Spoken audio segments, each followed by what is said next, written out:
গোসাইগাঁৱত অস্ত্ৰ উদ্ধাৰ ৰাইমনা ৰাষ্ট্ৰীয় উদ্যানৰ পৰা ৬টাকৈ বন্দুক উদ্ধাৰ ৰাইমনা ৰাষ্ট্ৰীয় উদ্যানত বন বিভাগে অভিযান চলাই উদ্ধাৰ কৰে মাৰণাস্ত্ৰকেইটা বন বিভাগে ৰাইমনা ৰাষ্ট্ৰীয় উদ্যানৰ ১০ নম্বৰ ৰাইটত নিশা অভিযান চলাই উদ্ধাৰ কৰে মাৰণাস্ত্ৰকেইটা গভীৰ হাবিৰ মাজত গুলিৰ শব্দ শুনা পাই বন বিভাগে অভিযান চলাইছিল এই অভিযানত হাবিৰ মাজত চোৰাং চিকাৰীয়ে মজুত কৰা ৬টাকৈ বন্দুক আৰু বিস্ফোৰক সামগ্ৰী উদ্ধাৰ কৰা হয় উদ্ধাৰ হোৱা অস্ত্ৰসমূহ চোৰাং চিকাৰীৰ আছিল বুলি জানিব পৰা গৈছে উদ্ধাৰ হোৱা অস্ত্ৰসমূহ হৈছে হস্তনিৰ্মিত বন্দুক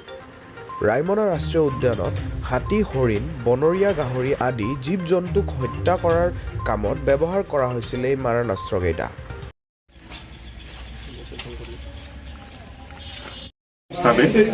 পেট্ৰলিং যোৱা সময়ত সিহঁতে ৰাতি নিশা মানে এতিয়া গুলি শব্দ শুনা পাইছে চ' সেই গুলি শব্দটো সিহঁতে ফ'ল' কৰি গৈ আছিলে তাৰপিছত সেইটো সময়তে সিহঁতে বাকী কিছুমান মানুহ কিবা আৱাজটো শুনা পালে সিহঁতে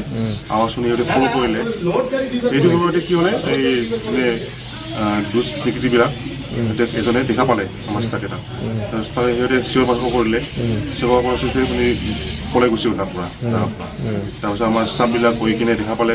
সিহঁতে ৬টা আৰ্মছ হেলমেট গান সিহঁতে কৈ কিনে পলাই যায় আৰু লগতে আপোনাৰ এমিউনিশ্যনো পোৱা হৈছে এইটো লগালগ ষ্টাফকেইটা মানে চিজ কৰি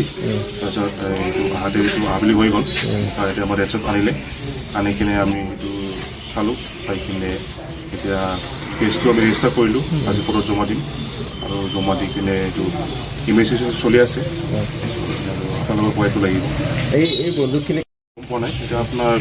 ইনভেষ্টিগেশ্যন চলি আছে এইটো ইনভেষ্টিগেশ্যন চলাৰ পিছতে চোৰাং চিকাৰী হ'ব পাৰে চোৰাং চিকাৰী হ'ব পাৰে